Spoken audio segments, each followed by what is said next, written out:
I am Harrison Goodall, an architectural conservator, and I am now here at the Quincy Columbia Irrigation District to assess the Carpenter Shop S-10 for the primary purpose to see if the building can be moved and then preserved.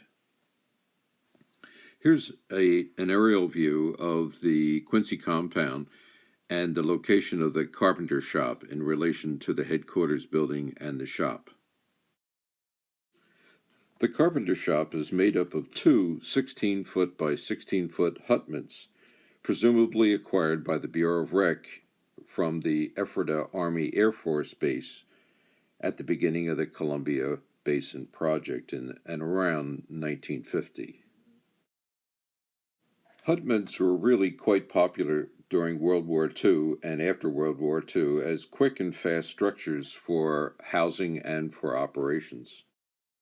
This is what makes this hutment historically significant in that it may very well be the very last hutment left in the Bureau of Reclamation. The building looks in rough shape, but actually it's structurally sound. It just has a dirty, ugly appearance on the outside. Now, the roofing is at the end of its life cycle and needs to be replaced. And the siding is really unique in that each slat of siding is just 4 feet long, all spliced together and covered, and those splices are covered by those vertical slats that you see, making up a classic hutment. Yes, there is lead paint, and that will need to be mitigated, and the siding has some weathering to it, but most of it is really in good shape. There are a few damaged boards throughout.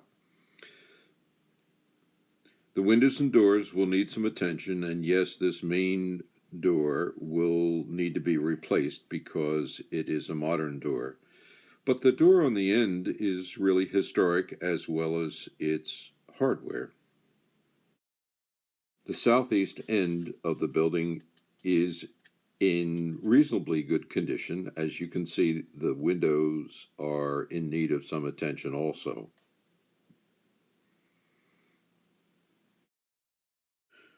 We're now coming around to the northeast wall, and many of the conditions here are just the same as in the rest of the building.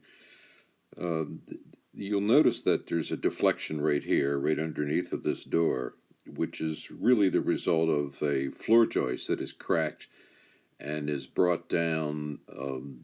Actually, it's deflecting all of the other joists that are surrounding it and bringing down the roof, and has damaged that door also at the same time. It is along this elevation that we can better understand the structure of the building. At every 8 feet is a 6x6 sleeper that is supporting the floor joists, which are 2x4 floor joists. Between these sleepers is an open cavity.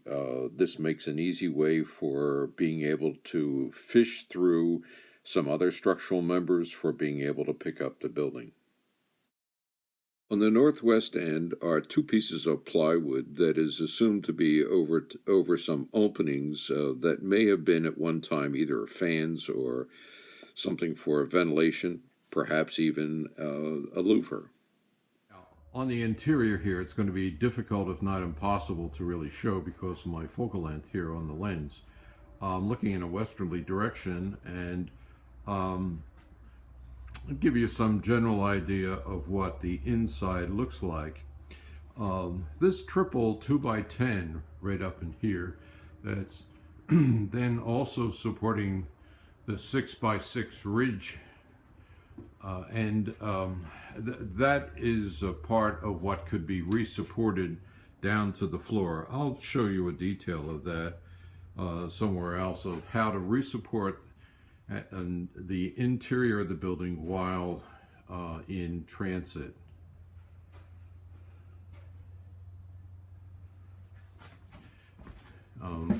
We do have a electrical power box service box right here. So the real focus of this assessment is really to determine the feasibility of whether this building can be moved and then preserved. In a written report, I will show and explain some details about how to resupport or support the building prior to moving. I also include some conceptual graphics giving an idea of how the building might be lifted and then transported or moved from there. In talking with the shop supervisor, Ken Daly, he indicated that there is sufficient equipment at the shop site to be able to move the building. And yes, I do recommend and suggest that the double hutment, or the Carpenter Shop, as it is called, be preserved for the future. To explain a little bit about and understand the beginnings of the Columbia Basin Project, as well as the Quincy Columbia Irrigation District. Yes, it would make a fine interpretive center. This brief video was prepared by Harrison Goodall.